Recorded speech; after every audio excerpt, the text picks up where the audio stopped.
একদিনের কথা, মক্কার রাস্তাগুলো তখনও খুব শান্ত। সকালের আলো ছুঁয়ে গেছে, রাস্তায় কিছু মানুষ নিজেদের কাজে ব্যস্ত। দূর থেকে দেখা যায় একজন বৃদ্ধা মহিলা ধীরে ধীরে হাঁটছেন, তার কাঁধে ভারী বোঝা, মুখে ঘাম, চোখে কষ্টের ছাপ। এই দৃশ্য দেখলেন আমাদের প্রিয় নবী হযরত মুহাম্মদ সাল্লাল্লাহু আলাইহি ওয়াসাল্লাম। তিনি তখন মক্কার রাস্তায় হাঁটছিলেন, সব সময় যেমন বিনয়ী, শান্ত, মানুষের পাশে দাঁড়ানোর মানুষ ছিলেন, আজও তেমনি। তিনি এগিয়ে গেলেন, মৃদু হাসি দিয়ে বললেন, মা, আমি কি আপনাকে সাহায্য করতে পারি? বৃদ্ধা মহিলা একটু অবাক হয়ে তাকালেন, মনে হয়নি যে কেউ তাকে এমন করে জিজ্ঞেস করবে। তিনি বললেন, বাবা, যদি পারো তবে এই বোঝাটা একটু বহন করে দাও, আমি একা হাঁটতে কষ্ট হচ্ছে। নবীজি সাল্লাল্লাহু আলাইহি সাল্লাম বললেন, অবশ্যই মা, দাও আমাকে। তিনি সেই ভারী বোঝাটা কাঁধে তুলে নিলেন। ধীরে ধীরে তারা দুজন রওনা হলেন বৃদ্ধা মহিলার বাড়ির দিকে। পথে যেতে যেতে বৃদ্ধা মহিলা কথা বলতে শুরু করলেন, তার কণ্ঠে ক্লান্তি, কিন্তু কোথায় ছিল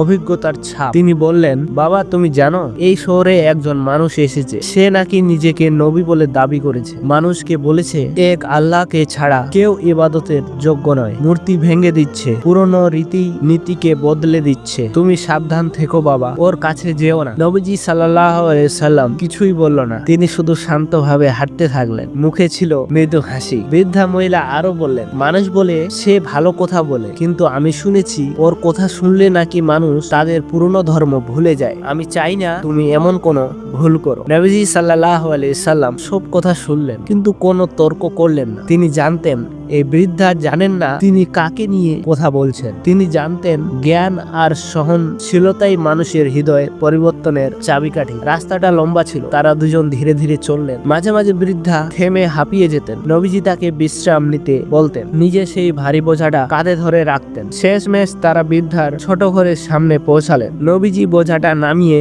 মাটিতে রাখলেন। বৃদ্ধা মহিলার চোখে কৃতজ্ঞতা। তিনি বললেন, বাবা, তুমি খুব ভালো মানুষ, আজ অনেকেই আমাকে এইভাবে সাহায্য করতো না, তুমি আমার কাজটা সহজ করে দিলে। তোমার নামটা জানতে পারি? নবীজি সাল্লাল্লাহু আলাইহি সাল্লাম নরম কণ্ঠে বললেন, আমার নাম মুহাম্মদ। তিনি এই নামটা শুনে বৃদ্ধা হঠাৎ থমকে গেলেন, তিনি স্তব্ধ হয়ে গেলেন, তার চোখে পানি চলে এলো। তিনি বললেন, তুমি সেই মুহাম্মদ যার বিরুদ্ধে আমি পথ জুড়ে কথা বললাম, আর তুমি আমার বোঝা কাঁধে তুলে নিলে? একবারও রাগ করলে না, একবারও আমাকে কষ্ট দিলে না? নবীজি সাল্লাল্লাহু আলাইহি সাল্লাম শুধু বললেন, মা, মানুষকে সাহায্য করাটা আমার দায়িত্ব। তুমি আমার সম্পর্কে যা জানো তা সত্য নয়। আমি কাউকে কষ্ট দিতে আসিনি, বরং মানুষকে আল্লাহর দিকে ফিরিয়ে আনতে এসেছি। বৃদ্ধা মহিলা কেঁদে ফেললেন। তিনি বললেন, বাবা, আমি এতদিন তোমার সম্পর্কে ভুল জানতাম, তুমি সত্যি আল্লাহর প্রেরিত নবী। আজ থেকে আমি তোমার কথাই মানব, আমি তোমার ধর্মে বিশ্বাস আনলাম। তিনি সেদিন ইসলাম গ্রহণ করলেন। মুহাম্মদ সাল্লাল্লাহু আলাইহি সাল্লাম মৃদু হাসি দিয়ে বললেন,